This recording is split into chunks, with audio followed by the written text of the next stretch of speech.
Comedy icon Eddie Murphy has captivated audiences for over 4 decades, navigating a career filled with both triumphs and challenges. His journey has seen blockbuster hits, disappointing flops, and a few personal and professional missteps. Despite facing hardships such as racism, family tragedies, and even an on-set accident, Murphy has persevered and continued to pursue the career he envisioned as a child. Reflecting on his early ambitions, Murphy told, "When I was around 13, 14 years old, I started saying I was gonna be famous. It was more magical when I was a boy. I still believed in magic. And as you get older, it's like, ain't no magic." Eddie Murphy's childhood was marked by tragedy when his biological father, Charles Edward Murphy, was murdered. When Eddie was just 8 years old, his father was fatally stabbed by an unidentified woman. "I never got all the logistics," Murphy shared with Rolling Stone in 1989. "It was supposed to be one of those crimes of passion. If I can't have you, then no one else will kind of deal. I was really up about his death. It was really traumatic." Eddie Murphy's father, who aspired to be an entertainer himself, had divorced Eddie's mother, Lillian, when Eddie was just 3 years old. Following his father's tragic death, Murphy has often drawn from his childhood experiences in his work, sometimes to great effect, other times less so. Reflecting on his father, Murphy told Rolling Stone, "I have very dim memories. Every now and then, I wonder what it would be like if my father was still here." After the death of their biological father, Eddie Murphy and his family faced further difficulties. At one point, Eddie and his older brother, Charlie Murphy, were placed in foster care while their mother, Lillian, was hospitalized with a prolonged illness. Their experience with their caretaker, whom Eddie described as a kind of black Nazi, ironically played a role in shaping his future as a comedian. Recalling those tough times, Murphy told Time magazine in 1983, "One day she gave us pig's tails for dinner, and when I told my grandmother we were being fed snakes, the woman grabbed Charles and whipped him. Those were bad days. Staying with her was probably the reason I became a comedian." Despite the challenges they faced during their youth, including time spent away from their mother, Eddie Murphy was always seen as a lovable child. "He was such a lovable kid," Lillian Lynch, née Murphy, shared with Time magazine. "He'd sit on your lap until you moved him. Your leg would fall asleep, and he'd still be sitting there." When Eddie Murphy earned his spot on Saturday Night Live in 1980 at just 19 years old, he encountered ongoing racism as he climbed the comedy ladder. "Back in the old days, they were relentless, and a lot of it was racist stuff," Murphy told the New York Times in 2024. "This business isn't set up for a black artist." After SNL, Murphy's career skyrocketed with blockbuster hits like 48 Hours and Beverly Hills Cop, making him a leading man in a predominantly white industry. Being a black artist leading a major movie watched worldwide. "I was doing things no one had done before, in a business not built for me," he continued. Even with his immense success, Murphy felt pressured to conform to caricature-like roles and adjust his material to meet Hollywood's demands. "Producers would come to you with lines like, 'Hey, jive turkey,' or 'You can play this irate black man,'" he shared with People. "I would ask, 'Do you have a script?' And they would say, 'No, that's it.'" Eddie Murphy faced racist remarks not just from the entertainment industry at large but also from those within his own circle. During a live Saturday Night Live broadcast in 1995, when Murphy's career was in a bit of a slump, fellow SNL star David Spade took a jab at him, saying, "Look children, it's a falling star. Make a wish." Unsurprisingly, Murphy did not take kindly to the on-air remark. "It was like, yo, it's in-house. I am one of the family, and you are with me like that? It hurt my feelings," Murphy shared with the New York Times. He explained that the cheap shot contributed to his decision to distance himself from SNL for nearly 3 decades and to step back from the spotlight for a time. However, over the years, Murphy and the SNL team were able to reconcile. "In the long run, it's all good, worked out great. I am cool with David Spade. I am cool with Lorne Michaels. I went back to SNL," Murphy told the outlet. "It's all love, but I had a couple of cheap shots." As Eddie Murphy's career hit a rough patch in the mid-1990s, he found himself in the spotlight for a different reason. In 1997, Murphy's car was pulled over in Hollywood with a 20-year-old passenger, Addison Shalimar Sully, who was later arrested for prostitution. The situation became even more sensationalized when it was revealed that Shalimar identified as transgender.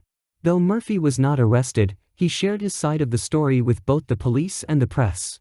According to CNN, Murphy claimed he was out for a late-night drive when he noticed someone who seemed to be in trouble and decided to help. "I did nothing wrong," Murphy stated through his spokesperson, adding, "I was trying to be a good Samaritan, and this is what happens." However, other accounts painted a darker picture of Murphy's actions. In the days following the incident, the media intensely scrutinized both Murphy and Sully, with Sully only speaking publicly to the National Enquirer. She reportedly said, "It's unfair I went to jail while Eddie Murphy walked away scot-free." Murphy later sued the Enquirer and other outlets for libel, ultimately settling out of court. Tragically, less than a year later, Sully was found dead on the streets of Hollywood under suspicious circumstances, leading to widespread speculation and conspiracy theories about Murphy's possible involvement. Eddie Murphy's family has always been deeply involved in entertainment, including his late brother Charlie Murphy. Charlie, who passed away from leukemia in 2017 at the age of 57, was remembered fondly by his family. In a statement released at the time, they said, "Charlie filled our family with love and laughter, and there won't be a day that goes by without his presence being missed." Over the years, Charlie Murphy appeared in several of his younger brother Eddie's films,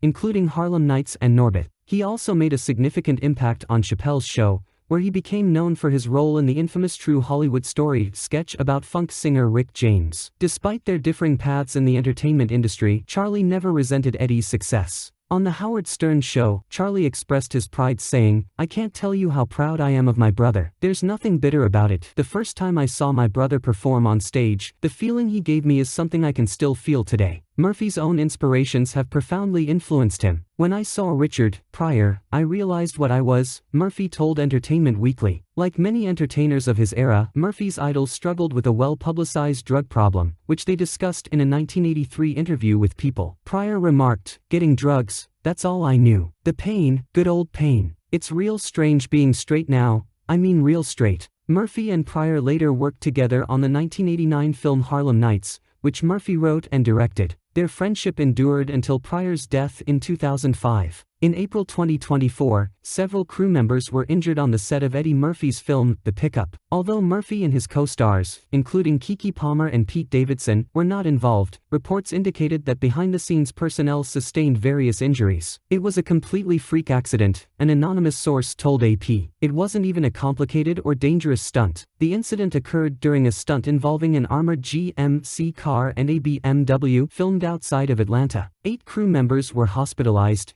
and several families of the injured started GoFundMe pages to cover their ongoing medical expenses." One of the pages noted, "We are so grateful and blessed that our beloved friend is still alive, but his road to recovery will undoubtedly be long, difficult, and filled with unimaginable challenges." Murphy has yet to publicly comment on the accident. Over the years, Eddie Murphy has been the subject of various viral death hoaxes. The first such rumor surfaced in 2012, claiming he had died in a snowboarding accident. At the time, Murphy's late brother Charlie Murphy took to X to dispel the false reports, stating, "My brother is fine. People who start these types of rumors are sick. It's really astounding how low people will go for attention." Like, share and subscribe, and thanks for watching.